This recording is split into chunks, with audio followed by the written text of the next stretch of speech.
Good morning, good afternoon, good evening, everybody. It is a real pleasure to welcome you to this webinar, Screens and Children's Wellbeing, Latest Evidence of Technology's Impact on Mental Health and Education. For those of you who have already sent in your questions, we've got lots and lots of questions. We have almost 1,000 people registered and joining in here. If you want to send in more questions, please email events@brookings.edu or post it to X, formerly known as Twitter, hashtag healthy screen time. It's a real pleasure to have all of you joining from around the world. This is a hot topic that if you're a parent, you're obsessing over it. If you're a teacher, you're obsessing over it. If you're a policymaker, you may be obsessing over it, depending on which country you live in. For us here at the Center for Universal Education, which I direct here at Brookings, we have been looking into this question over the last 6 years, pretty in depth, around how you build strong ecosystems with the children at the center, really with parents and families and caregivers on the one hand, with community organizations, leaders on the other, and schools and educators as the third leg of the stool. It's clear to us that we need to tackle any of the deep problems in education, from equity to relevance to children's well-being, especially if you look at the online world. We need these three groups really working closely together. And for us here at Brookings, we are still trying to get a handle on this topic. It is one that we've been tracking from a policy angle, certainly, especially since the rise of generative AI. And none of it is obvious. There's no straightforward, clear-cut answers on a policy. On the policy stage, you've got the U.S. Department of Education really providing guidance around making sure you have humans in the loop, particularly around generative AI. And you've got the EU coming out with probably the most forward-facing legislation on AI in their EU AI Act, listing 7 prohibitions to how AI can be used, especially related to vulnerable groups, including children, including subliminal manipulation of children, including emotional tracking and social scoring of kids in education settings. So there's a wide range of approaches in the policy space. I have to say, personally, as a researcher, we've been looking at this with my colleagues and team members. I'm in the midst of doing various policy-related research on student engagement and student agency, and this topic of the digital world comes up all the time. I have been doing a deep dive with my co-author, Jenny Anderson, for a book called The Disengaged Teen: Helping Kids Learn Better, Feel Better, and Live Better. And one of the big takeaways, we've done nationally representative surveys of kids and parents, but we've also interviewed kids, lots and lots of kids. And the takeaway is they will get around anything, any parental or educator control. And 2, they too are torn between the good sides and the bad sides. A lot of stories of kids connecting and actually coming out of severe mental health problems because they found a community online with shared interests they didn't find in their school or their family. And also the exact opposite of kids really being bullied, cyberbullying, and causing severe impacts to their well-being. There are also big debates, I would say, in the US, certainly. Jonathan Haidt has a new book out that people may have all read or heard of called The Anxious Generation: How the Great Rewiring of Childhood is Causing an Epidemic of Mental Illness. But that has also been refuted. If you look at Candace Ogden's new work in Nature, article in Nature, really questioning a lot of the data that he is using. So what's a person to do? I would say, as a parent, I also have a middle schooler, so I live this every day. A middle school boy who comes home and I say, "What'd you do at school today?" And he said, "Well, I played Minecraft unblocked all day." Which, if anybody doesn't know, you can get virtually any video game unblocked on a Chromebook or other school device that gets around the school settings. And at the same time, so he's not paying attention much to his lessons. At the same time, he's also online doing deep dive to research fossils. And so my major takeaway is that it's less about the tool and more how the tool is used, which makes it much harder to guide actions. It would be much simpler if it was just about the tool. And so this is why we have assembled for you a fantastic group of experts who will answer all our questions. No pressure. guys. I'm very pleased. We're going to do this in two rounds. We will have Michael Rich, who is the director and founder of the Digital Wellness Lab at Boston Children's Hospital, who has a new book out, which he will share his insights with us, called The Mediatrician's Guide, A Joyful Approach to Raising Healthy, Smart, Kind Kids in a screen-saturated world. And Michael will come up and share his insights, particularly from a family community standpoint. What can we do as parents? And then we'll have Kathy Hirsch-Pasek, who's a wonderful colleague, senior fellow here at Brookings, but also an esteemed professor at Temple University. And we'll have Elizabeth Milodovo, who's the founder of Digital Parenting Coach, who will also join and give their perspectives. So that'll be the first half, really focused on families, parenting, communities. And then we're going to go and switch to the educator perspective. And we will have Phil McRae, who is the Executive Staff Officer and Associate Coordinator in the Government Research Department of the Alberta Teachers Association. He's been doing research around teacher practice, and particularly around the impact of screens on teachers' pedagogy and teachers' own well-being, frankly, across 50,000 teachers in Alberta. So we'll hear from him, really, what does it look like on the ground? And then we'll have our panelists sort of respond and give their perspectives. We have Kaya Henderson, Chief Executive Officer of Reconstruction, and David Edwards, the General Secretary of Education International. So with that, I give a warm thanks to everybody who's joining us around the world, but especially to our very busy panelists for taking time to share with us. So Phil, Michael, over to you. Panel one. Thank you, Rebecca. I want to assure everybody, first of all, that the kids are all right. And one of the things that we have to realize is that while they may be, in one sense, vulnerable, they are also the leaders of the next generation, and we need to have it be about them. And as they say, it can't be about us without us. And so I'm very much a proponent of really listening to the young people and responding to them in authentic, meaningful ways. I am, in order of importance, a parent, a pediatrician, a medical educator, and health researcher, and the founder and director of not just the Digital Wellness Lab, which is our research arm, but the Clinic for Interactive Media and Internet Disorders, where we actually take care of kids who have gone down the rabbit hole, if you will, of gaming, social media, pornography, or what we call information binging, which is the endless Reddit, Quora, YouTube videos. And first of all, I really want to speak to what they are saying to me. As a clinician, once their parents are out of the room, I will often ask the young people I take care of, what could your parents do better? There's something subversive for you. And almost invariably, the first thing out of their mouths is, pay more attention to me. The parents are saying this kid is nonverbal and surly. I don't know what's going on. And the kid's feeling like their parent isn't listening, in part because their parent is busy staring at their device when they are with their child. And so one of the things that I have really dived into as an approach in the Mediatrician's Guide, there it is, is to think about the 3+2 M's of parenting. The first is model the behavior you want to see in your child. Don't tell them to turn off their video game while staring at your all-important email on your smartphone. To them, that's the height of hypocrisy. And let's face facts. We brought these beings into the world to enjoy them, to learn about them, to experience life with them. And we are cutting ourselves off from them and modeling the way they should behave, because they listen to about 1% of what we say, but 100% of what we do.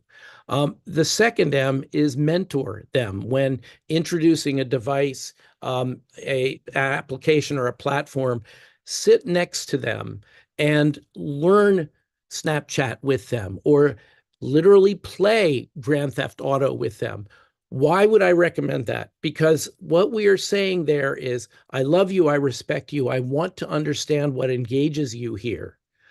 And you are coming into their space in some ways as their student. So that when you finally figure out how to steal a car in Grand Theft Auto, you can turn to them and say, I finally figured this out. Let's talk a little bit about why you might want to practice this over and over and over again, and help them get a little more insight into what they are learning, what they're practicing, and the value of their attention to something. Um, and the third one, and the one that parents and kids both push back against the most, is monitor. Um, have their usernames and passwords. The kids scream, I want my privacy. But the reality is that they will not be neurodevelopmentally capable of understanding privacy until their mid to late 20s. And some never get there. But the reality is that to them, privacy means so mom and dad can't see, but they are completely oblivious to all the rest of those who can see what they are posting, where they are going, etc. And parents scream as well because they say, I can't spend the time to be in her digital space with her all the time she's there. But if parents have the ability to monitor what their children are doing, the children behave differently. It's much like random drug testing in the workplace. And the goodies of the plus two M's are when they achieve mastery, they're able to use these tools effectively, purposefully, and in ways that are respectful and caring to their fellow citizens of this continuous digital physical environment. And finally, and perhaps the best one, is we make memories when we are in real life contact with people. We don't make memories on screen. We don't remember much of what we do on Zoom, but we do remember taking a walk, kicking a ball around the backyard, or just making a mess of the kitchen when we're, you know, cooking a meal. So I really emphasize that the kids are okay. We are never going to be perfect at parenting or teaching them, but that doesn't mean we can't keep perfecting it and approaching that. Um, this is and will always be a work in progress, and we have to follow their lead as much as lead them. Thank you so much, Michael. I would love Kathy and Elizabeth to come on screen and hear your perspectives. We'll have a bit of a dialogue here. Kathy, I wanted to start with you because Michael has reiterated it's very reassuring, especially coming off of COVID, when there's a big narrative about learning loss, a lost generation. We're incredibly worried about the well-being of children and their learning levels. And he said the kids are okay. And how important is it, to hear that message? And what is your perspective on kids' development, well-being, and all this tech? Well, I actually think the kids are okay too. I agree with Michael. They're growing up in a digital world. And as Michael, I think you say better than I, it's kind of seamless moving between these worlds and learning how to navigate it. So, as parents, I believe our job is to help the children achieve some sense of balance. Banning isn't going to work. Anything you ban, they're going to want more. Think of chocolate cake. They'll go right after it. They'll find it wherever you put it. What we need to keep in mind, however, is that for very young children, the social world is key. We are a social species with a social brain that learns from social relationships. And there's been a lot of research out there to demonstrate, this is mind-blowing to me, that the interactions between caregivers and children at a very young age actually help to build brain structure and brain connectivity. So, what we don't want to do is create a situation where we're constantly looking at our screens. And Michael brought up a very, very important point with modeling, because the research shows that when we start to look at our screens, we break that connection. That's that one-on-one social stuff that builds those brains. And I think we want to also just find that balance. We can use the information from digital that takes us to worlds we could never visit otherwise, but use it in the same quantity that you would use food. Don't overdo. Just get a nutritional meal and teach that balance early. Great. Thanks, Kathy. Elizabeth, I want to come to you, and I need to say one thing, which is that we sought you out because of your expertise. You are affiliated with Lego, but this in no way we get funding from the Lego Foundation, but this has nothing to do with why we sought you out. They are a wonderful funder and they always respect our independence. So I'd be really curious. Tell us a little bit about your work and tell us sort of what the main questions are and how you're guiding families and parents in particular. Yeah, thank you so much, Rebecca. I am always happy to speak on these types of webinars, talk about digital parenting. It is my passion. Anytime Michael says Elizabeth, I'm like, yes, I'm there. So the same now goes for you, Rebecca. You just call my name, I'll be there. But first, let me just say two things. So I am a lawyer and a law professor, and I've been a consultant at the Council of Europe and also for Instagram and Amazon Kids. And so I've been in this space for a while. I created digitalparentingcoach.com about 10 years ago, and that was to provide resources to parents and caregivers. Yes, I am currently working at the Lego Group as a senior corporate counsel with Games and Metaverse, looking at digital child safety, but that has nothing to do with my side life as digital parenting expert and sharing that expertise. I'm also on France 24 News, their monthly correspondent, if you will, talking about digital parenting. And so I just wanted to make another point. That was the first one. The other point was yes and no for the kids are okay. I think the kids that we're surveying and the kids that we're looking at, of course, yes, they are okay. But a lot of the vulnerable children, the kids who are not in two-parent households or with different socioeconomic backgrounds, they're not as okay. And in all of that, even if we do say the kids are okay, because for the most part, they are. It's the parents who are not okay. And that is where all of this, bubbling around is coming. And what has just been so frustrating for me is that for the past 10 years, I have been trying to get parents and caregivers on board and say, listen, let's just do critical thinking conversations. If nothing else, just have a conversation with your child. And there's just been, a lot of pushback. The parents who show up to my webinars are not the ones that I need to speak to. It's always the parents who are not in the room. So I am really happy that we have this controversy with Jonathan Haidt's book and the other conflicting research, because all of this means that people will finally talk about these things, that parents can finally get some aid and some resources. And I think that Dr. Michael put it so perfectly with his M's and modeling. I mean, because the essence is right there, and it's truly that simple. But it's up to parents now and caregivers to uptake that information. And for those who are concerned with families in non-traditional households, it's up to government and community support to provide other ways of reaching those children and providing them with that same sort of parental guidance and mediation and modeling, and whether it comes from the local library community, from Girl Scouts, Boy Scouts, I don't know, but we have to find a way to reach all those children. Great, thanks, Elizabeth. Let's bring up Jonathan Haidt and his book. Michael, what is your perspective on it? I am concerned that, first of all, that it is not based on all of the data. It's based on the data that agree with his preconceptions. I worry that it is problematic for the same reasons that it is a bestseller. It's fear-mongering and guilt-inducing. So parents are simultaneously terrified that their kids are already ruined. I mean, even the title, that their brains have been rewired. And they feel guilty that they somehow ruined their kids without knowing. I agree with Elizabeth that not all the kids are all right, but they can be if we pay attention.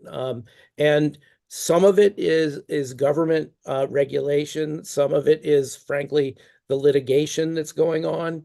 But as somebody who works with these kids every day and watches them grow up, I am concerned that both legislation and litigation are too slow. We have to deal with this right now. All politics is ultimately local, and there's nothing more local than the family and the classroom and the community. And so I really want to heed the Hopi elders that said, we are the ones we've been waiting for, and really understand that we can do this. We are not helpless. The kids are not yet ruined. And I very much agree with what Elizabeth said, which is that the kids who are in greatest need are those kids of families that aren't going to read books. They don't have the time or the energy to read books. Many of them don't even have the time to go to parent-teacher meetings in school. And so, while we talk about health disparities, it's usually around healthcare delivery. I'm concerned about health risk disparities. Those kids who in the 70s were called the latchkey kids, that are home with a tablet or a television as their sole companion, and are really growing up with the influence of the screens, which are all about selling them things and capturing their attention, holding their attention, and then selling their attention to consumer products companies. So I do think that we have to be incredibly mindful about this and about our use of this and how we do with these kids. And actually, rather than trying to find killer apps, we should be developing our killer bees. And those bees are: be mindful in our use of these screens, and also in knowing when they're not the best tool for the job and turn them off and move on to other things. Be balanced. So consciously seek out non-screen time. We can't even measure screen time anymore, the way we seamlessly move in and out of this environment. So we need to be conscious about a minimum of non-screen time in a child's day, and using that as much as possible for free child-directed play, not adult-directed play, not organized sports, but the kind of play that really builds the humans they are going to be. And I think that the final one is be present. Be present for our kids. Put those devices down. It's not just modeling, it's also being present for them that matters. And finally, bring back boredom. Boredom is the crucible of creativity, imagination, innovation, not just because it opens up the space that we otherwise fill with whatever meme or et cetera is online. But that space is a little uncomfortable, so we create the new in it. Right. So I anyway, love that. Bring back boredom, not boredom and unstructured time. I'll have to say, absolutely. doing all this research on student engagement, that kids are bored and busy in schools. So you're talking about a different type of boredom. Kathy, Yes. over to you. Yeah, so there are a couple of things. One is, I do think we should schedule in time to be bored. I know that sounds crazy, but it's almost like you schedule in a meeting. We should schedule in free, unstructured time. Or exercise, right? Exercise, or anything that is going to be good for children's health. But there were a couple of things I just wanted to build on. One, I'm glad that Haid's book has started, or maybe reopened, this conversation. I'm super sorry that the data were cherry picked.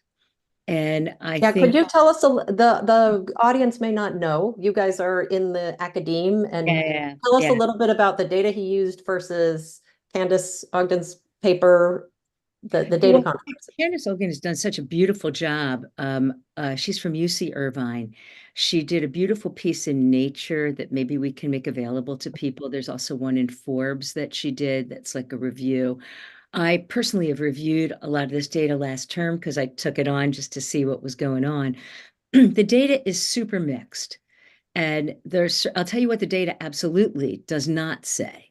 It does not say that screen time, even though there's a heck of a lot of it, especially in teens, more than a full-time job, it does not seem to cause anxiety or depression. So I'm just going to put a full stop there. And I think Candace does a better job than I will do of making that case. It just isn't there. The data does not support it. So putting that out there, then why are we having all the ruckus? Because we're all seeing our kids out there and we're seeing their heads in the screens all the time. And they don't even at dinner look up to say hello to the parents or look at the food that they're eating. So it's no wonder that it created a panic. And I think Haidt took that opportunity to take it to a level that is dramatic, but maybe not yet data driven. All right, so the next point I just want to make is about what Elizabeth talked about. There is literally for young children, and maybe for teens as well, nothing more important than the conversation. Nothing, nothing, nothing. Having back and forth conversations with real human beings is a very big deal. And research has compared whether it's the same if you're playing Fortnite with somebody who's 3 miles away on another, on another device. Answer, no. We have looked at whether when kids are reading and they're just reading the book by themselves and then the little digital device has a voice, is that the same as when they're sitting next to their parent and reading a book, whether it's a traditional book or a digital book? The answer is no. The kids get more out of the book when the parent is there. Now, that doesn't mean that you have to be strapped next to your kid all the time. But what it does mean that we need to look at the quality of what's out there. Common sense does a pretty good job of being a gatekeeper, but there is no gatekeeper. Educational app can be used in front of anything. And when we looked at 120 most downloaded educational apps, 2 of them seem to have some educational value. So that's a problem. And the last point I want to make is think of it as a prompt, not a substitute. Prompt, not substitute. The digital devices can take us, as I said before, to places we cannot go otherwise. So let's use that as an opportunity to have the discussion, not as a substitute or parents handing back the digital device. I think it's called handing it back, so that the kid is on that device wherever they go. And that's what I'm seeing everywhere. Great. And just briefly, Elizabeth, I want to bring you in. You said teens spend more than a job in terms of hours. How many hours a week are teens spending, Michael or Kathy or Elizabeth, online? Roughly 10 a day. 10 a day. Wow. There you go. Two, Elizabeth, over to you. Yeah, so once again, not to be the contrarian, but I also want to point out that this is the same conversation that we've had maybe 10 years ago when Jean Twenge wrote in the Atlantic, "Have smartphones killed a generation," and everyone got into a moral panic, and we had problems with the data. And so while I sit here and listen to everybody talking about the data and the research, and it's there, it's not there, at the end of the day, I don't care. We still need to find a way to help those kids and to help those parents and those families who just aren't getting it. And the other thing that I think is so crucial is that even though we don't have the data, if we were all sitting around at a campfire and we heard a wolf howling, but we had no data and we didn't see the wolf, we would still want to prepare.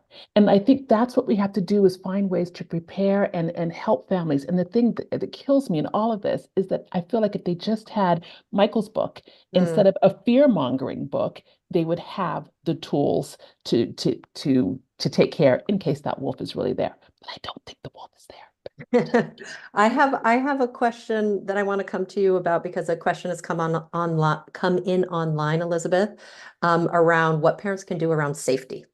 And thinking about safety, privacy. I know this is an area where you work, so we'd love some very specific guidance, like explicitly what are the steps they should be doing.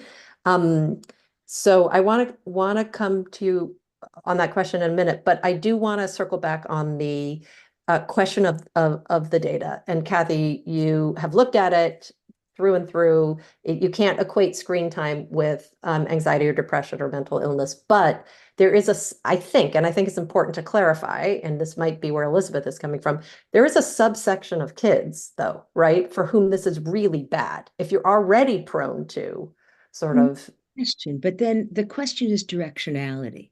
Right there. And in fact, we have actually let's come back to that. Well, go ahead, Kathy, because we have a question online from George, who's from the Government Education Department in Scotland, who wants to know about directionality. Like, is it unhappy kids are on screens more and it makes it worse? Is it they're on screens that makes them unhappy?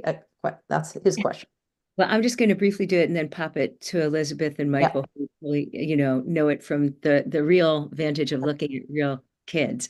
But the data do show that it's more that the children who are more anxious or who are more depressed are more likely to use these devices. So as you said in the beginning, Rebecca, it's about how you use stuff. And I agree with you, Elizabeth. I think we really do need to know that the wolf is there. But it's not that there's no data out there. The reason I say this is the claim in Haidt's book is a causal claim. Mm. And I do think it's important for us to put out there that the causal claim cannot be supported, and we have looked. Okay, great. Elizabeth, over to you on this, and then certainly on the safety, online safety. Sure. No, I can't say I agree with Kathy. I agree. I mean, it's a love fest here.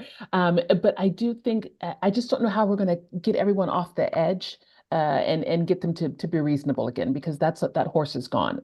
But I think that just going to something simple, and I really want to use some of Michael's examples for just parents to think about privacy and safety before they hand over a device. Just imagine that they are handing over that billboard in the town square. That's it. I don't want to be any more complicated than that, because that's things where they can sit there and think about privacy and safety. Are they oversharing? What information is out there? If it's in the town square, do you want people to have all of this information about your children?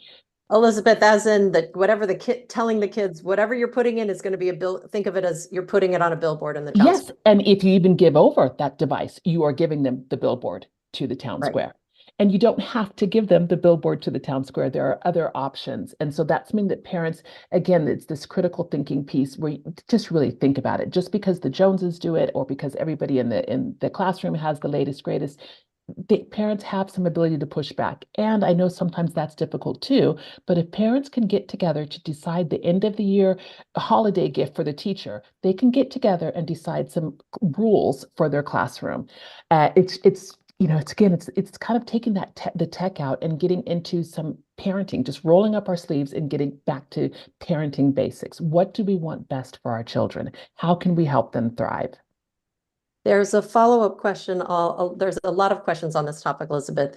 Do you have what are your sort of top 3 or 4 concrete advice for parents or caregivers on what they should do like tomorrow? Yeah, buy Michael's book, get some confidence, critical thinking, don't give up. That is like the concrete advice. Don't believe the headlines for everything. Another point that I just want to push back again, because I think it's so important that we realize, I'm speaking to you from London. I've lived now in Europe for 29 years, is that 96% of the research of the online harms that we're talking about is done with looking at children in the US and the UK and a few European countries. There is so much more happening out there. And I think that if we in the West, if we start modeling the correct behavior, then we won't hear about children in other countries and parents thinking, oh, my kids have to keep up with the tech people and just throwing them devices without anything, and having the children go on to being exploited and all sorts of horrific things that I just don't think I'll go into right now. Okay, great. Michael or Kathy, any thoughts on either of these questions here? Absolutely. Oh, go ahead. Go ahead, Michael, and then Kathy. First of all, I want to put in a good word for wolves. Wolves don't attack people. Wolves are necessary to our ecosystem, and we should listen with wonder when they are calling to each other. I'll take that. And I want to push back a little bit on the internet safety thing, which I argue with the tech companies all the time. When we start from a position of internet safety, we are saying to our young people that this is a dangerous place, and we're teaching them to enter it back on their heels in a defensive stance. And not only do you get the forbidden fruit part of that anything that's dangerous is kind of cool, but they don't respect it in the ways that they should. And frankly, they have to live in this environment. So we should be talking about internet mastery with them, much the way that we talk about driving an automobile. We don't put them, when a 4-year-old screams bloody murder, we don't toss the car keys to them and say, have at it, but we will hand them an iPad, and to quote, calm them down. And we're setting up a situation where we're saying, it's dangerous. You have to avoid things and be careful in there. We don't teach them to drive a car that way. We teach them, first of all, when they're old enough to need it and are responsible enough to try it. But then we sit down in the front seat next to them, white knuckled, while they learn to drive. We don't say, don't hit that tree. Don't run over that pedestrian. We teach them to drive, and in the process, they learn to respect and take care of themselves and others. And so I think instead of coming in a fear-based mode, because no good decision is made out of fear. That's fight or flight. Those are poor decisions for the long term. We need to be very careful and smart about when we introduce devices, when we introduce platforms and applications, and sit next to them white knuckled while they learn social media or a smartphone, and be present in their world so that they don't feel they have to hide what they're finding that weirds them out or upsets them or whatever, but that they can come to us and allow us to parent them and teach them in that space without being judging of them. Thanks, Kath. I just want to add in though that I think the critical thinking on that, Michael, is really important that Elizabeth is talking about. Some things are like fire, and sometimes your teens end up in the wrong places. And we have to help our kids learn enough to be discretionary. I think that's actually super important. And I wanted to give an example of the billboard. So I teach college class, and of course, my students put their entire life, no matter what happens to them on any day, on Instagram, which I'm sure is great and everybody cares about. However, one of the students I had didn't get a job, and she should have gotten the job. And we wondered why she didn't get the job. And it was because at a time when she was having some trouble in her life, she billboarded it. And the folks who were hiring decided that maybe they didn't want somebody who billboarded something in that way. So I just want to put up a cautionary note that it is our job to teach our students and to teach our children about the billboard and about how to critically evaluate when to post and when not to post. Great. Elizabeth, I want to come back to you, or actually all three of you, on this question of exploitation. We've been dancing around it. There is a huge downside here. There is also a huge equity dimension to this. And I'd love to hear everybody's thoughts. It is the International Day Against Child Labor, UN Day today. And in our prep call, David Edwards, who will be on the next panel, was saying he was at a meeting, and a young person came up to him and said, look, this is a new form of child labor, tech companies grabbing our attention and using us for all of our participation for sort of their profit and their gain.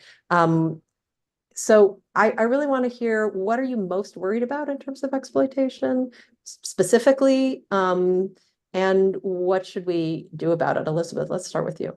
Yeah, I think that is a brilliant question because, as Michael was saying earlier, and I believe Kathy as well, talking about having the children involved. This is their world. This is what they're doing. And so, of course, creating content is something else they're doing. But should tech companies then make profit off of that user-generated content? That becomes a whole nother issue. What about advertising to children, and keeping their attention on the screens? I think that there are two things that I always that come to mind when I think about these things with exploitation and user-generated content, and that is getting more diversity in the room. So in the beginning, when we're designing these things, and that we have people from everywhere that are in there saying no, and it's not just the not to talk about marketing people or salespeople, but it's not just people saying, let's just make this app and make money. But, to really get out there and find and have other voices that are really thinking about tech for good and social media for good. And then my second point, I was talking about diversity, and I also think that really we have to start this safety by design. We have been talking about this forever: safety by design, well-being by design, privacy by design. And what I mean by that is the idea that when designers and developers sit there to create digital products and services, that they really start by thinking, let's make this product safe. And it doesn't become an afterthought, a band-aid. And I think that they really need to start thinking about the child user first.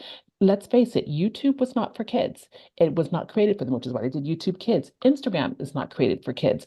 All Roblox, Minecraft, these things were not created for children. And yet this is where the market has exploded. So I think we need to really create something first for children, for all the children, to make it accessible, to make it inclusive, and to also find ways to inform them. Again, as I agree with Michael about not saying safety, let's just call it about their digital well-being. Let's help them truly thrive in this environment. Great. Michael, you see this every day in your practice.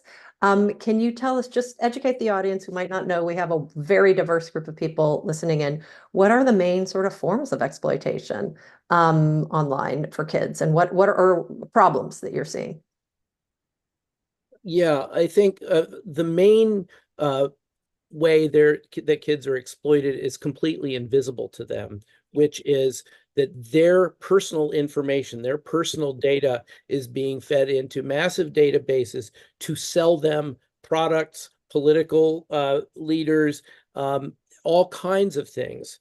And that what that can create is an echo chamber where they are being fed information they already are inclined to believe. And so this can be a huge political force. They can be exploited for their images. Now that we're in Gen AI, we have kids actually creating pornographic images of other kids in their class from their school photos or from casual photos posted online. I think that what we have to really understand is that they need to learn to be good citizens in this space also. And that means respecting themselves enough not to put personal information up on the billboard. And what I actually use with the kids I take care of is the grandma rule, which is don't put anything online you don't want grandma to see. Parents, they could care less. They get in trouble with their parents all the time. But grandma, they want to love and respect them unconditionally. And I tell them that what they put up there goes far, goes fast, and is sticky. And it will be there sometime when an employer, for example, is considering hiring someone, as in Kathy's student's case. So I think that that's a key issue, which is the invisible exploitation of their information, which is, as David Edwards said, the new child labor. One particularly high profile area of exploitation is sexploitation, which is happening now. Unfortunately, I've ended up speaking to law enforcement conferences about this because what they will do is post an image, usually of a nude or sexy young female, put it out there, and young males who are often, exemplars of, the best scholar, athlete whatsoever, get this. They get entranced by this. They get asked to send a picture of themselves then to actually usually an offshore criminal conspiracy that will then turn around and say, we're going to send this image to everyone on your address book unless you send us $500 or $1,000, which the kid, of course, does not have. And unfortunately, in the last couple of years, at least in the US, there have been, I think, 12, maybe more by now, examples where that first image was sent to the child after parents went to bed, and before the parents woke up, the child was dead by suicide. So I think that that is a very explicit and fortunately rare event, but it is one example of the ways that this environment can be manipulated. Okay, thank you. Kathy, we have 30 seconds before we go to the next panel. Okay, let's end with some positive optimism because we started that way, but there is a real dark side. What are your parting words of wisdom for everybody listening? The parting words for me are that the internet, the generative AI, apps, when they're well designed, there's a lot of quality out there if you can sift through it and find it. I believe we need more gatekeepers, and right now, sadly, parents, you're in that role. But I think finding balance so that we can reap the benefits for learning, for social connectedness is the way to go. But remember, take that downtime, schedule the downtime, and look into your children's eyes. And my biggest message in parting is parents, put your phones down.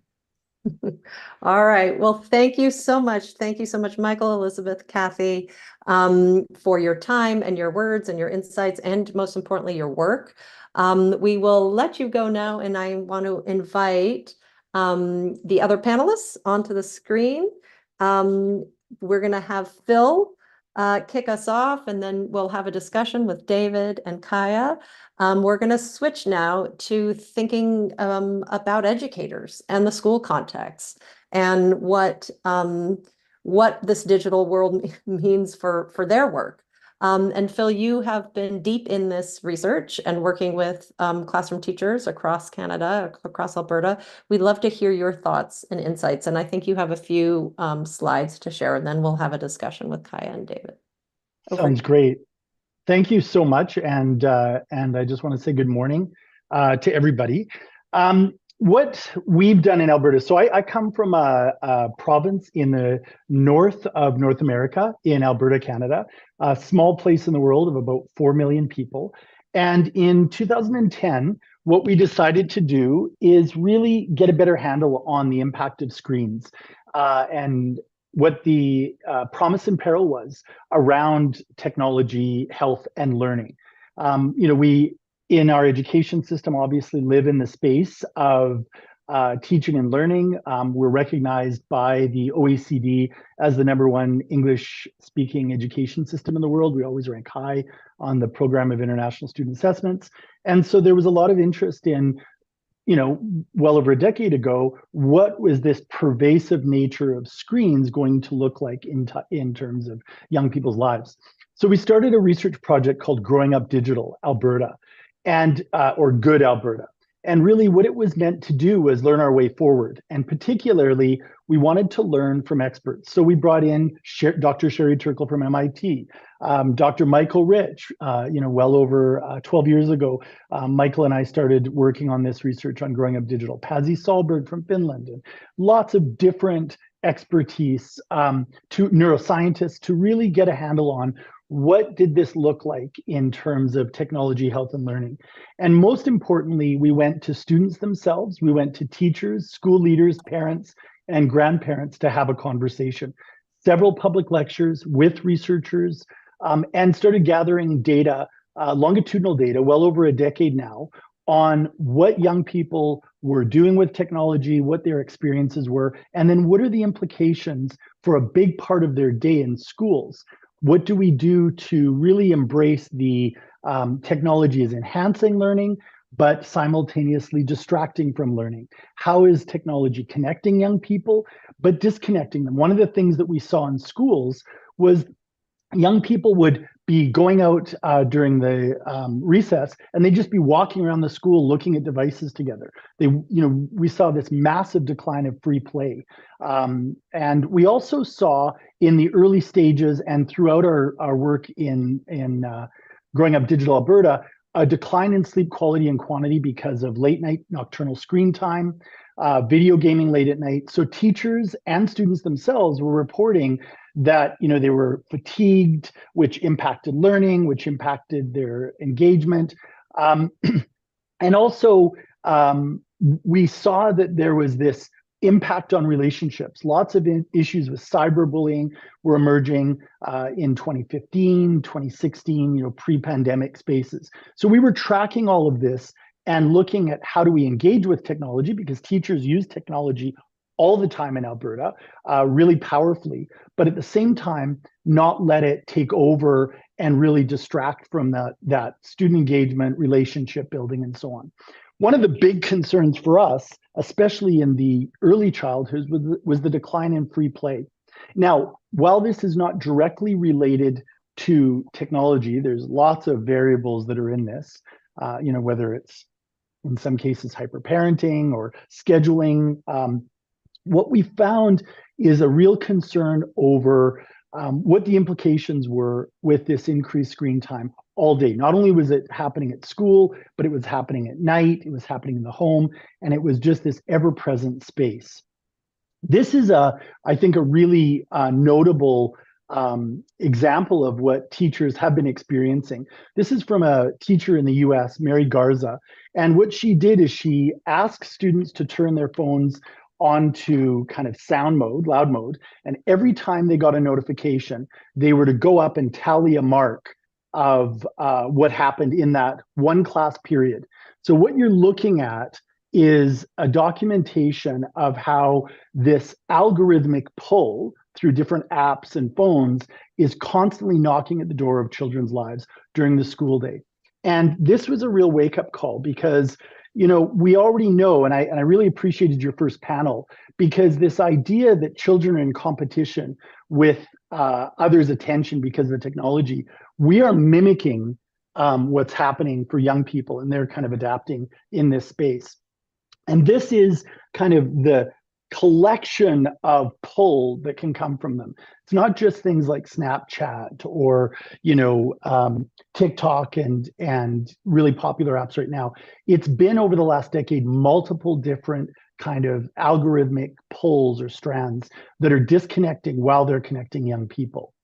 And one of the biggest things that teachers have been telling us is we now have a shorter attention span than a goldfish. And this isn't just young people, this is all of us, right? I mean, the fact that we are kind of reducing things down to 6-second nuggets just shows you where we are in terms of this attention economy that we all live in.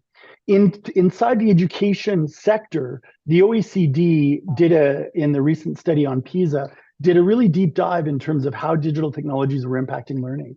And they found that 43% of Canadian students are distracted by digital devices on a regular basis. And what we're starting to see across education systems, 1 in 2 kind of more globally in the OECD are starting to put in prohibitions around smartphones. So I want to just talk about what's happening now because of this 15 years of research in Alberta. What we've seen, and again, this is not just technology, but coming out of the pandemic, we had chronic mental health challenges in schools, and now they're very much acute, and they've been accelerated post-pandemic. And the technology is, for us, one of the big areas that we've been tracking in our research and data. In a recent look at aggression in schools and school communities in Alberta, the #1 issue related to aggression, above culture wars, above declining empathy, was social media. And so we're seeing an increase in aggression in populations of children and youth in Alberta, and teachers, 2,500 randomly sampled, are telling us that social media seems to be the common #1 piece in that growing sense of aggression in schools and school communities. And we know from other research, this worry about anxiety and depression, the infinite scroll, spending 1 kilometer a day scrolling through videos. What we're looking at in the education sector is, where's the research? So the research wars about whether or not it's addictive or not addictive, or is it social media or not social media, teachers have to live in the practicality of the moment every single day in classrooms with young people with mental health challenges and things that are going on. And so what's happened in Alberta, in May, we put forward a prohibition around smartphones in our classrooms. So this is now a new policy as of a month ago, with 98% support from the delegates that represent 98% of all the teachers and principals in Alberta.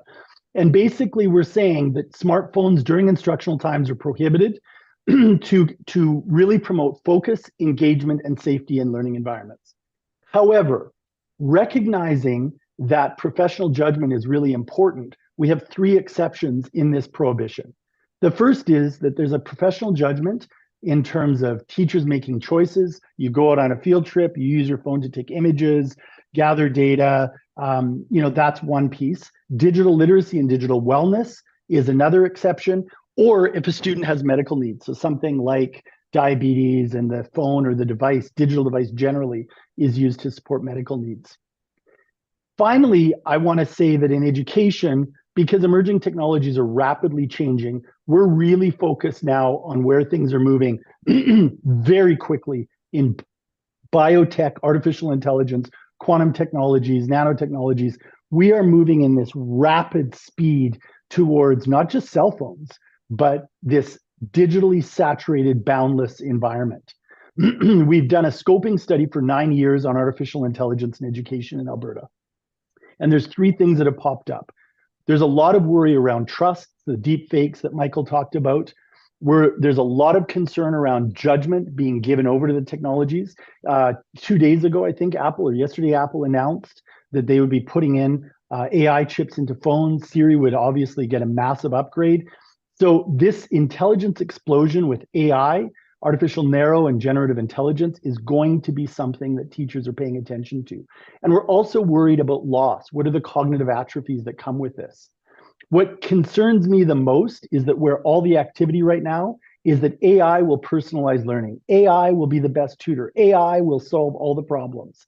And this is a promise that has been around for 100 years with technology, with every new iteration of technology. And the challenge is that it doesn't necessarily personalize learning. What we're trying to do is look at what knowledge is of most worth going into a 4th industrial revolution, with screens being a more ever-present part of our lives, with attention being an issue for deep learning. And what we're really focused on right now with all of these changes in the classroom environment is how do we build human relationships and put the person into personalization, as opposed to this false kind of promise of algorithms personalizing learning or screens coming in and taking over. So that's my short kind of vision of where things are in education. Thank you, Phil. You put a lot of topics on the table for us to talk about. Kaya and David, I want to turn to you guys. Kaya, I want to turn to you first. I'd love to hear your reactions. I'd love to hear your thoughts about your experience using tech in an innovative new way for education with Reconstruction. What have you found that personalization is it different now with the tech that we have? Where do you land on all this? So I think a lot of both what Phil shared and what the earlier panelists shared are absolutely correct and right and on point. But I also want to talk about some of the positives that come with screen time and what we've been able to do by using these technologies in education. Screen time is not just social media. I think we have a lot of appropriate worries and cautions about social media. But when I think about screen time, I think about how teachers are using technology to enhance their instructional delivery. They're bringing videos and virtual field trips and immersive experiences into classrooms that kids, especially low-income kids and kids of color, might not otherwise have the chance to experience. I think about how for career and technical education, we're able to expose young people to careers without having to run them all around a city. I think about how we're able to use technology to make the teacher's job easier. And so I think that while there are lots of cautions, and what I hear teachers saying is, we actually warned you that social media was a problem. We asked you to put up guardrails, and the technology companies did not. And now we're dealing with a youth mental health crisis. So as we go into this AI revolution, let's create together the pathway forward so that we can maximize the good of technology without experiencing some of the perils that we know are going to happen. At Reconstruction, where we teach African American history and culture online to young people all across the country, we started this company with a technological base because we wanted to be able to reach kids wherever they are, not just in large cities where it makes sense to concentrate, but whether you're on the west side of Manhattan or the western suburbs of Charleston, you have access to a caliber of of instructors that you might not have if you were only relegated to what was available in your locality. You have the opportunity to experience classes, whether the people are in your town or not in your town. And we've been able to help teachers get better at what they do by providing them with using generative AI, by providing them with the opportunity to create lessons that are more culturally responsive in minutes. And so we see a lot of opportunity. I think it's also really important. I've spent most of my career working with low income communities of color. And for these communities, technology is often an access point that they wouldn't otherwise have. When I look at the teachers that are using generative AI positively for instruction, a lot of them tend to be located in wealthy white schools, and they are taught to embrace it. They are, excited about what the potential is. And what we see in low income communities of colors are teachers that are fearful of the new technology. And what we know is if those teachers are not engaged in using the new technologies and co-creating and providing feedback, then once again, we'll see the digital divide exacerbated. We'll see, the bias, we'll see all kinds of issues. And so for us, it was really important to embrace these technologies and to bring them to low income communities of color so that teachers can participate in what Phil is calling the fourth industrial revolution. Great, thanks. We have lots of questions online coming in around bans on phones, so we're gonna circle back on that heads up. Phone bans in schools, and is a prohibition a phone ban, Phil, or is it something different? Seems something different. But I want to go to you, David, before we do that, and really hear from your perspective. You've got a big job. You're overlooking lots of member organizations of EI. And you're based in Europe, where the EU takes a very different policy approach than North America. And I'd love to hear your perspective on all of this. Sure. Well, thank you, Rebecca, and thanks for Brookings for organizing this. Yeah, it feels like a very big job.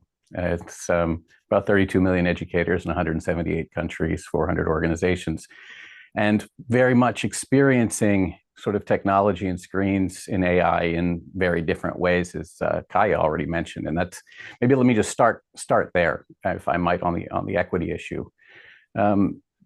The pandemic, for example, was always talked about as this big accelerator.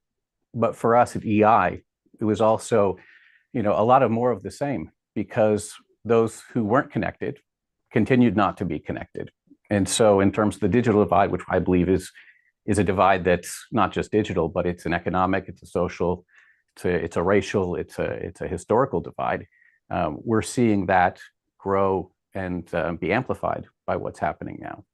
I'm in conversations where there are those that are talking about building into teacher education programs use of generative AI and making sure that's in there, make sure for certification programs, making sure that that school districts in OECD countries actually have someone that can work with teachers and help them make the best use of that, understand what their rights are, understand that the students know what their rights are. And you have, teachers with master's degrees, and you have teachers that are, have professional development afforded to them, paid for them. And then you have everybody else. And there you have, I think, one of the most dangerous aspects is a conversation where personalization takes on a very different meaning. And in a number of countries right now, given a 44 million teacher shortage worldwide to reach the SDG 4 by 2030, there's a conversation where rich countries will be given the time, the tools, the trust, the wherewithal to be able to use these tools, to be able to work with parents and students about the appropriateness, to be on the design stage, not just on mitigating impact, but at the design stage at the table. And then there will be countries will be told, maybe for you, the best you can hope for are chatbots. So teachers on one side, we were talking about relationships, as Phil pointed out, and how absolutely important the relational aspect of education is. But then for developing countries with financial shortfalls and for a whole host of reasons, it's going to be transactional. And it's going to be whatever, it's other people's kids. So whatever can be ever done there. And I think that's a real risk. And one of the things that we're working with our member organizations is trying to make sure that we've got the guardrails and guidelines in place, but also make sure that they have the resourcing and make sure that they have the rights and make sure that they have, you know, the wherewithal to be able to make the right demands for their students. So that's something that's a concern of mine. I also think, you know, there's the issue around professional autonomy, professional judgment, which is really important. And in those systems that are being able to sort of set up teacher labs or sort of teacher, consumer kitchens, I guess, to try out some of these apps and technologies, you know, those are the ones where the teachers have the space and the time to teach each other. And they have the ones where they can like say back to the companies or to the district or to the state or to the Ministry of Education, this shall not pass. This does not meet muster. For a variety of reasons, pedagogical reasons, could be because of the way in which the data is scraped and used. And yes, in Europe, it's quite different because the onus is not just on, you know, families or parents to make sure they read the fine print and make sure that their kids are not being in exploitative places, but the onus is actually the companies themselves that want to get certified to be able to bring their products into the marketplace have to meet certain thresholds. They have to meet certain things that are happening, and those prohibitions. I think you talked about in the opening. You know, there's prohibitions around manipulation, right? Where it's not okay. The EU and the 24 AI Act is Artificial Intelligence Act is saying, you know, you cannot actively use disinformation to change people to get them to do something they wouldn't have done otherwise. You can't exploit them. You can't exploit them based on their personality traits or on their race. You can't use sort of predictive types of ways of not letting people have a job because you think for whatever reason, there's something that's built into the algorithm that will tell you the likelihood or the predictive score for jobs. You can't use scraping of sort of reading people's emotions in terms of being able to predict, oh, this person gets angry easily, or this person is this is disaffected, both for teachers, but as well as for students, right? So facial recognition and biometric categorization, there are all these things you can put in place regulations that put the onus back on the companies if they want to bring these products in. And then there's the accountability, transparency, and all the different kinds of things they have to do there. And yes, we as teachers unions, civil society members, others, we have to be able to kind of put pressure as citizens, you know, to make sure that those regulations are enforced. Whereas I think in the US, we're trying to play catch up as much as possible to hope and try to mitigate some of the bad effects. But I think we wouldn't allow children to play on a playground with like broken glass and nuclear waste. So, I mean, I think it makes sense to think about what are those conditions and make sure that the learning environment, that whether that's an online learning environment or a physical learning environment, that is and I know Michael and I disagree in terms of safety. I'll say well-being too for Michael's benefit, but I do think that the safety aspects are important. And I think that we need to make sure and work with outside of the OECD countries. So the Global Partnership for Education, we need to work with the bank, with UNESCO and others, the larger education community, to make sure that the things that are happening right now extend to those countries that don't necessarily have the access to the technology, have the right to have access, and that there's public funding for that educational access to be made meaningful for those teachers and those students. Great. Before we get to phone bans, let's stay on this question of equity because Kaya, you've brought it up. David, you've brought it up. We talked a bit about it on the first panel. And there's a huge issue, especially with generative AI. I have colleagues, Michael Turcano and Rose Luckin, who are part of us at CUE, who are looking at this. And if you just look at sort of the languages of large language models, indigenous languages in Africa are basically zil and none. So there's that will change eventually over time, but some of these languages don't have enough corpus of digitized content to actually make a large language model. So that's a big global perspective, but I'm really curious, some of the risks around equity. We probably see it within countries too. So in Ghana, you've probably got capital city high schools that are doing all the, forward-leaning stuff, just as you have rural villages that aren't. So I'd love to hear a little bit about what should we do about this equity dimension? Because we know if we don't proactively tackle it, it will get bigger and bigger. Thoughts, anybody? Kaya, Phil, first, and then we can loop back to you, David.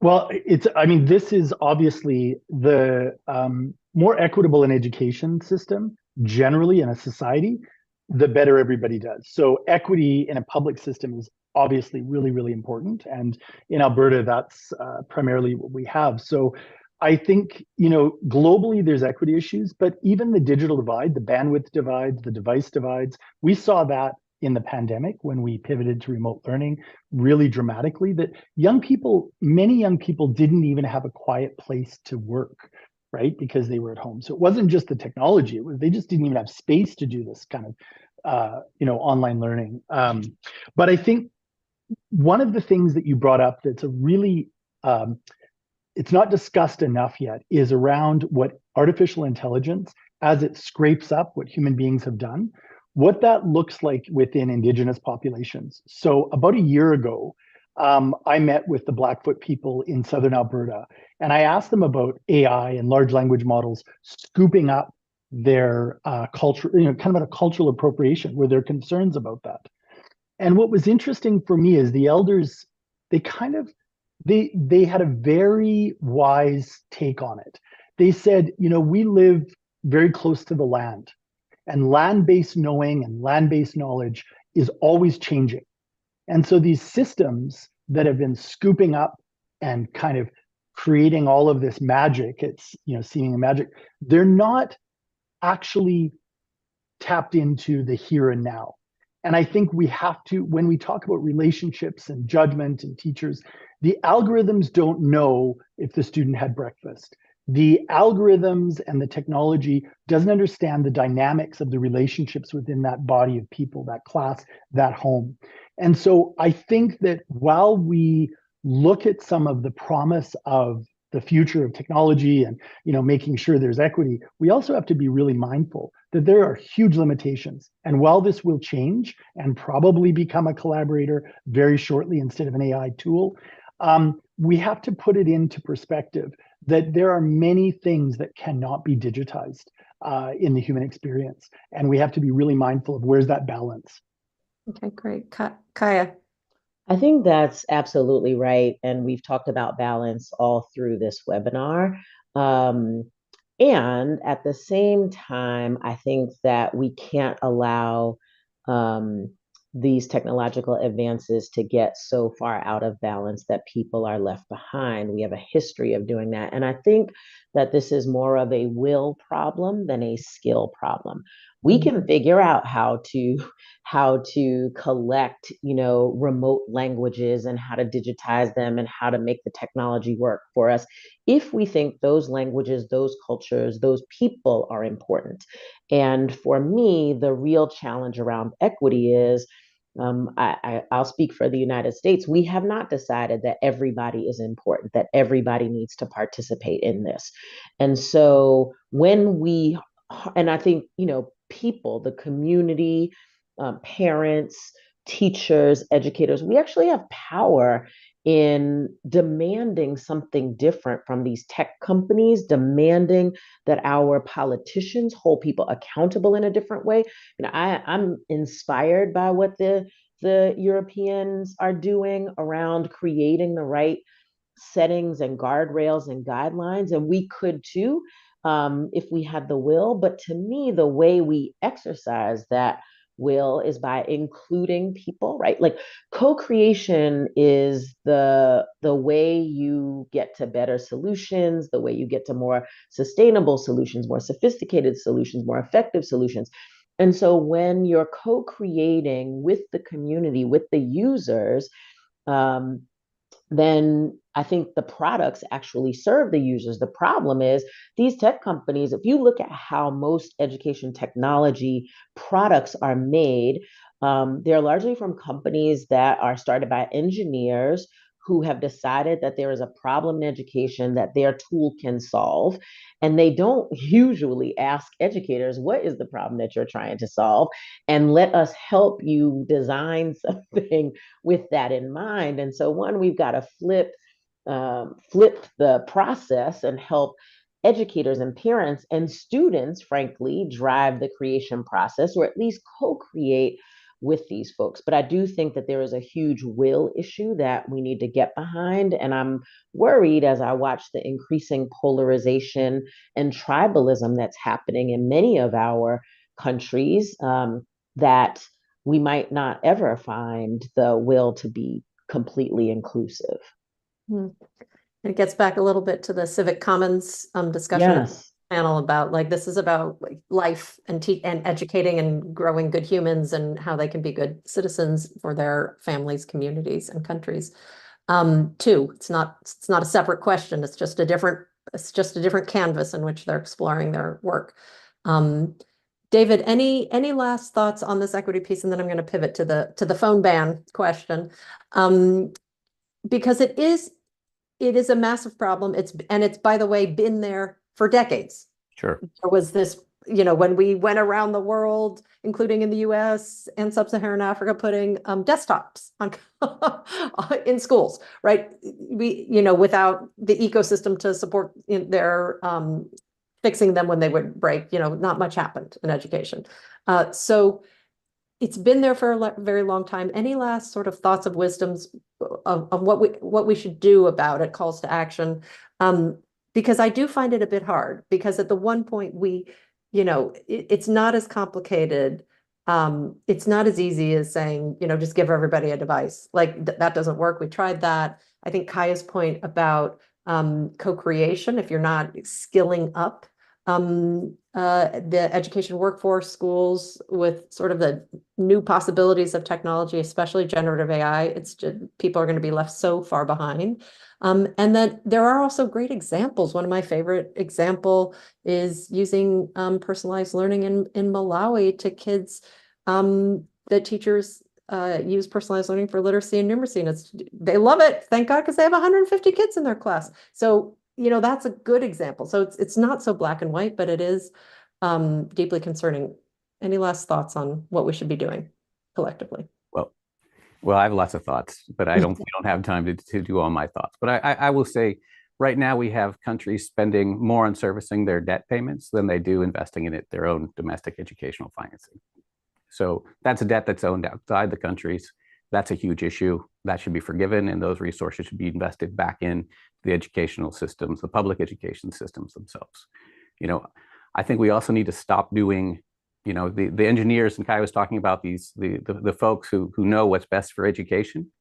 There was a lot of them right before the pandemic saying the best thing will be we can save all these recurrent expenditures. We don't need a place called school. We don't need teachers. The best thing would be personalized learning, kids on laptops in their bedrooms. And then it wasn't. And then it was very much not that. It was a place called school matters, teachers matter. There is a huge financing gap. There's a huge political will gap. I think we have to work on multiple levels. I think we have to work at the practitioner levels. In terms of one laptop per kid, no. Sometimes actually, if you read Michael's book, he talks about the fact that the ratio is maybe 1 to 3 or 1 to 4. So it's not the property of the student, but it's a tool that can be used for collaborative learning in the classroom. It's not the iPad isn't just mine, it's ours. And how do we work on it together? That's a pedagogical choice that would come out through more engagement with the professional, the practical. At that level, there's obviously industrial policies, there's collective bargaining issues, there's a whole slew of things that need to be done in terms of how teachers' time is used. Some of the technology can help in terms, we hear about the sort of what's making our lives easier. Not so sure that's happened yet, but we're still waiting to hear, and we're interested in some of that, and the unburdening of the bureaucracy and the testing and a lot of the sort of reporting requirements that have kind of taken the joy out of teaching, so that there's that level. And then I think at the global level, we came out of the Transforming Education Summit, and there was a big call for financing, a big push. There was also a big push for global health. We have a climate crisis. We have a digital solution that actually adds to the climate crisis in some ways. But I think we need to be able to address it at those different levels all at the same time, and not give up and allow ourselves to just throw our hands up in the air, just stay at it, just like the teachers and the students do. Well, a bit of a call to action from both Kaya and David on some digging in, getting some political will and staying strong. Phil, I want to come to you, and then I'd love to hear from Kaya and David. We have a number of questions around phone bans. And we have a question in particular from Melanie, asking, why have schools been on the fence about phone banning? And I think about your presentation, Phil, where you gave that picture of all the tick marks. The teacher was just tallying up of the students in their classroom, all the number of times they're being pinged throughout the day. So yeah, what's happening with phone bans? And why do we still allow phones in schools? So, I mean, ultimately, we want young people to learn how to live with technology broadly, right? So I think, why we have taken, we want focus, we want engagement, we want safety. So there's a general prohibition. But we've said there are times when you have to really have a conversation about digital literacy, digital wellness. And like Michael said, in terms of engaging with young people with the technology, sit side by side and participate with them. We find my colleagues, my teacher and school leader colleagues, 50,000 of them in Alberta, they've embraced technology for a long time. This isn't some, Luddite movement or, a kickback. They are almost 60% of them are using artificial intelligence on a daily basis, personally and professionally. So this is very much integrated into their worlds. But with a boundless digital era and with young people so pervasively on these social media spaces, teachers are really concerned about anxiety and depression and what they're seeing in their classrooms. And what's most interesting about the prohibitions that we now have in policy is that culture always trumps policy, and the cultural shifts have actually been ahead of the policy in Alberta. We've seen several high schools, several elementary schools, several school jurisdictions that have already done this in the last year. And we've worked with them where they've just said, this is the right thing to do. But most importantly, they had the conversation with the students, with the parents, with the teachers in the community. And what we're starting to see, I think, is a coalescing of commitment that we need places in children's lives to actually be screen-free so they can play and have a highly relational space of learning. And that, that balance is a tough one. There are many places where they call it a bell-to-bell ban. So it's a ban from the beginning of the bell of the day to the end of the day. We've taken a real movement towards professional judgment for teachers and students and families to have that conversation. But we are saying that this should be prohibited generally during instructional time. So we'll see how it unfolds over time. You'll see how the walking that fine line works. We'll invite you back in a year and see how it all goes. Kaya and David, thoughts? Kaya, go ahead. Yeah, it's interesting. When I was running DC Public Schools, we basically let schools decide how they wanted to deal with it, just because we didn't know. This was, some years ago. And 3 years ago, I went to visit our highest performing high school, Banneker Senior High School. It serves more than 90% African American students, and the vast majority of them are low income. And they have had a phone ban forever. And it's interesting when you walk into the building, there are these cubby holes. It's a new building, so they have programmed for this, that every kid has their own cubby hole and can lock up their phones. And the kids don't even do that. They just throw their phones everywhere. If you walk into the lobby, the phones are everywhere because there's a culture of trust. There is a culture of collaboration. Like everybody's phone is down. So I'm not worried about who's looking at my phone or what kind of phone. And they go into this instructional setting, and what they know is we're doing something different here. We can't be distracted if we're going to get into the best colleges and universities. We're like, we have to pay attention. And when I asked the principal, didn't you get pushback from kids? She said, no, actually, I got the most pushback from parents because parents are now accustomed to reaching their children at every moment. And she said, parents would say, well, what if I need to get in touch with my kids? Well, we've had kids at school for a zillion years, and you call the principal's office and say, I really need to get in touch with little Kaya, and somebody will go get little Kaya. And so she said it's been much easier to do with the young people who do want free play and who do want, time that is undistracted and who do want to be able to focus and go deep. But she said that, it was the parents, which I thought was really interesting. If we think back to the earlier conversation about parents needing to get off their phones and pay attention to kids, parents needing to model some folk. I mean, parents don't read anymore because they're on their phones. And so there's not family reading time in those ways.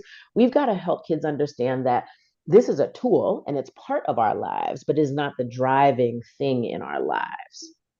Yeah, and the part of this is why this is pre-pandemic, but it's definitely accelerated because of the pandemic, really started digging into this question of how do you build an ecosystem with the child at the center, and it has to include families. Yes. Absolutely, along with community organizations and teachers. David, your thought? Yeah, so I've been having this conversation like all of you for a very long time and trying to sort of distill what sort of wisdom I can from the different practices. And like Gaia, I think when you kind of create that cultural space, when you have that trust, a lot of things can happen. Unfortunately, in a lot of school districts and a lot of countries, you don't have the time, the tools, nor the trust to be able to be assured of the everyone going along. And I think that for a long time, people have talked about we need to disrupt education. Education needs to be disruptive. Well, education is now, as Phil showed with his slide, pretty disrupted. Yeah. So, and what we also know is that in countries that have large class sizes, where there aren't teachers' aides, where there may be teacher covering different classrooms or doing different shifts, what you can actually expect the teacher to do or monitor or police is quite hard. So in some jurisdictions, they're finding sort of a district or a statewide sort of prohibition is probably the best thing to take the pressure off of teachers, but with some kind of timeline attached to it that allows for a revisiting, so that when the conditions are right, when the bargaining has reached the point where there's some sort of language around the professional discretion of teachers and the use of those technologies for a given reason, that they can come back. But like in the OECD, I think Phil already said it's like 1 out of every 2 OECD countries have already moved into the area of banning or prohibiting. That's the smartphones. Obviously, there's not the only technology that's available for young people to use. And I mean, I think it's a very hard time to be a teacher right now. It's a very hard time to be a parent right now or a student right now. There is just so much coming at us, and we have so little, sacred time to just be with each other, to hear each other, to exchange notes, to be authentically human, to be in the loop. And I think if we can create a space where human beings, that our humanity is is the organizing principle around which we build our education and our design of sort of wisdom principles and knowledge construction, we're going to be better off. And that to get there, I think we need to have the rights and responsibilities clear, the right regulations, obviously, but I think we need to sort of scaffold that up so that we can be with each other like we are, even though we're using technology right now. I think we're being very authentically present, not bored, but not that being bored is a bad thing too. But I have a lot of trust. I have a lot of trust in our members and in the profession, because they care so much about kids, that they will find a way through. And I think policymakers that understand that will be able to help them do it. Right. Can I just add to that last point? I want to just say briefly, closing last words. We have 1 minute left. So David, that was a pretty strong sort of vision of where you want to go. Kaya, you, and then Phil.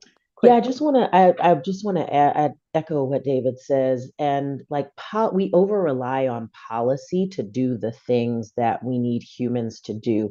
So somebody says we're going to have a ban, and then we can't, like, at the end of the day, there's policy and there's implementation. And implementation is about humans interacting with one another, creating the spaces that we need to create the culture, the trust. And I think we can't over rely on policy expecting it to do the job that we as humans have to do. And so at the end of the day, for me, technology is a great enabler. It provides access and all of that, but we are still humans and we got to do the human work if we're going to get this done appropriately. Thank you. Thank you, Kaya. Phil. Well, for me, first of all, I want to thank everybody for their comments, because I think there's a lot of wisdom that you've had this morning on both panels, but it's relationships, relationships, relationships. At the end of the day, if the technology enhances the relationship, if we can connect with people I haven't met before on Zoom, or my 92-year-old mother on FaceTime, or young people connecting with young people to take away that polarization that Kaya talked about. If technology is in the service of enhancing, extending, and deepening relationships, great. If technology interrupts or is being used to commodify relationships or in any way damage that, then for me, we have a problem and need to revisit it. Right. So I just want to thank you, Rebecca, too, for the invitation. Thank you. Wise words of wisdom on a very complicated topic. Thank you all for joining us. We will be in touch. We're going to be launching a new initiative at Brookings around AI in education, looking at risks and opportunities. So stay tuned for more on that. And maybe we'll invite you all back in a year to see if we were right on our predictions. So thank you, everybody. Thank you for joining us.